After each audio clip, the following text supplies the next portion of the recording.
চলবে না, আর এখানে তোমাদের আদেশও চলবে না। মনে রাখবেন, বাংলায় ডিটেনশন ক্যাম্প হবে না, হবে না, হবে না। এতদিন যখন করিনি, যতদিন থাকবো করতে দেব না, দেব না, দেব না। কাউকে ঘর ছাড়া হতে হবে না, ভয় পাবেন না। ওরা বলছে তাড়িয়ে দেবো রোহিঙ্গা। কোথায় রোহিঙ্গা দেখাও, কোথা থেকে এলো? আর রোহিঙ্গা যদি হয় তো আসবে তো মণিপুর হয়ে, মিজোরাম হয়ে, নাগাল্যান্ড হয়ে। সেখানে এসআইআর হচ্ছে না কেন? ইলেকশন যেখানে হচ্ছে, যেখানে বিরোধী দল আছে, সেখানে এসআইআর করছে 2 মাসের মধ্যে। আসামে কেন হবে না এসআইআর? কেন আসামে হবে না?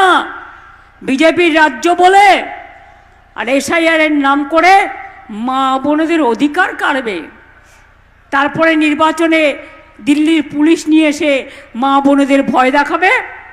কি মা বোনেরা, নাম কাটলে বাড়িতে সব জিনিসপত্র আছে তো, যেগুলো দিয়ে রান্না করেন? আছে তো? প্রাণে শক্তি আছে? নাম কাটলে ধরবেন তো? ছেড়ে দেবেন না তো? মেয়েরা সামনে লড়াই করবে আর ছেলেরা পেছনে থাকবে। আমি দেখতে চাই মা বোনদের শক্তি বড় না বিজেপির শক্তি বড়। আমরা দেখতে চাই, বাংলা দেখতে চাই।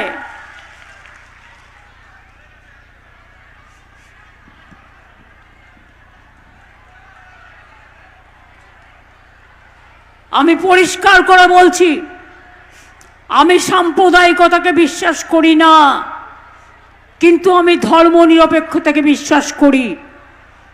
আমি সৎ ধর্মকে নিয়ে চলতে চাই। আমি সেকুলার পলিটিক্স করি। বিজেপি ইলেকশন আসলেই টাকা দিয়ে, অন্য রাজ্যের লোক পাঠিয়ে, কাউকে কাউকে টাকা দিয়ে কিনে নিয়ে ভোট ভাগাভাগির চেষ্টা করে। বর্ণে বর্ণে, ধর্মে ধর্মে, সম্প্রদায়ে সম্প্রদায়ে আমরা করি না।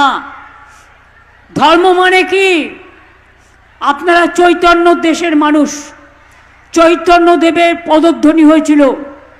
চৈতন্যদেবের পদধ্বনিতে স্বর্ণখচিত হয়ে আছে নদিয়ার রাস্তাঘাট। এবার আমায় আপনারা বলুন তো, এরা যে গীতা পাঠ বলে, গীতা পাঠ তো আমরা সবাই বাড়িতে করি, যার যখন প্রয়োজন হয়। তার জন্য পাবলিক মিটিং করার কি দরকার আছে?